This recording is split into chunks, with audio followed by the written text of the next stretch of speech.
ঠিক আছে, 12 রবিউল আউয়াল রাসূল করিম সাল্লাল্লাহু আলাইহি ওয়াসাল্লাম আগমন করেছেন, আনন্দ করবেন। তো রাসূল করিম সাল্লাল্লাহু আলাইহি ওয়াসাল্লাম তো দুনিয়ার থেকে 1500 বছর আগে বিদায় নিয়েছেন 12 রবিউল আউয়াল, তো শোক করেন না কেন? কথা বলেন,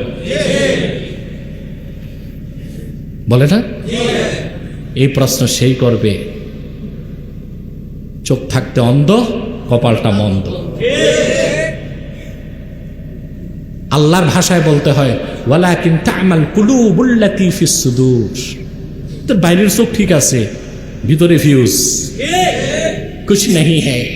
ভিতরে কি ফিউজ? ভিতরে ফিউজ বলেই বুঝে না।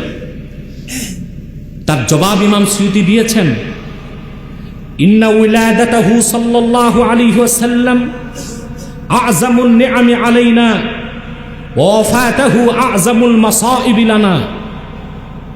রাসূল করিম সাল্লাল্লাহু আলাইহি ওয়াসাল্লাম 1500 বছর আগে রাহমাতুল লিল আলামিন হিসেবে এসেছেন।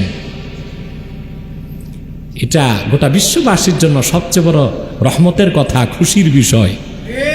আর তিনি যে 1500 বছর আগে বিশ্ববাসী থেকে বিদায় দিয়ে রফিকে আলা আল্লাহর কাছে চলে গেছেন, এটা তো একটা দুঃখের বিষয়।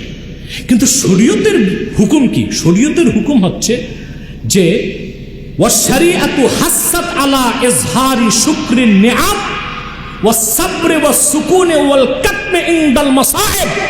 শরীয়তের নির্দেশ হচ্ছে খুশির সময় আনন্দ প্রকাশ করা আর দুঃখের সময় গোপন রাখা। শরীয়তের হুকুম কি?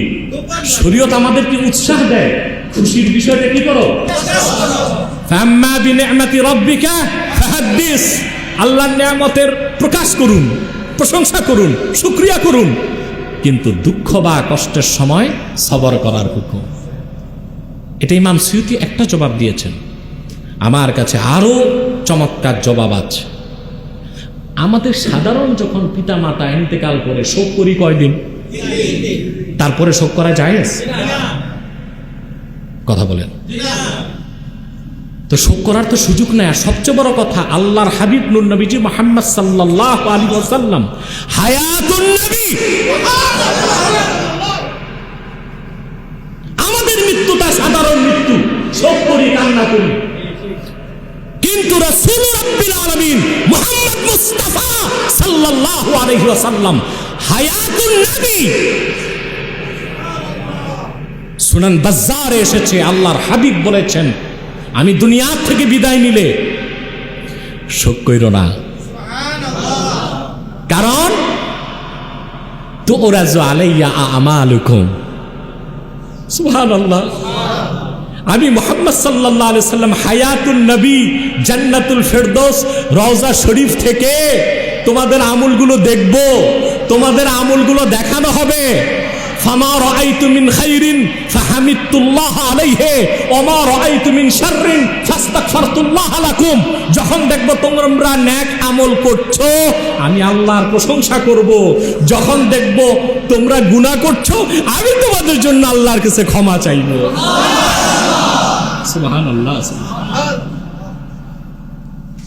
এগুলো পড়ো না? কি পড়ো? মরহুম আউয়ালের ছটি বই,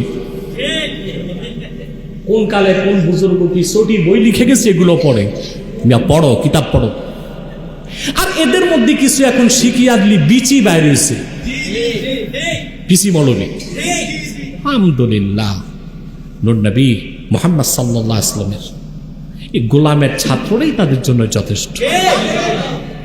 তবে আমি দ্বন্দ্ব সংঘাত চাই না, আমি চাই সংলাপ। কাছাকাছি আসলে, বসলে দূরত্ব কমে যাবে। মাসলাকগত ঐক্য আমরা চাই। আমাদের নিজস্ব স্টেজে প্রত্যেক জায়গায় আমরা মিলাদ কিয়াম করি, কিন্তু যেই স্টেজগুলো মুশতারিক, আমরাও আছি, অন্য মাসলাকের লোক আছে, ওখানে আমরা দরুদ সালাম পড়ে শুরু করে দেই, কিয়াম করি না। কেন? ওখানে দেখা যাবে দ্বন্দ্ব লেগে যাবে। আমার সামনে কেউ বেয়াদবি করবে না, কিন্তু দেখা গেল দাঁড়ালো না, এতে মানুষের মধ্যে প্রতিক্রিয়া সৃষ্টি হবে না, ঝগড়া হবে না। আমরা তো সেদিকটাও লক্ষ্য রাখি। আমরা তো এটাই চাই, উম্মাহের মধ্যে দ্বন্দ্ব না হোক।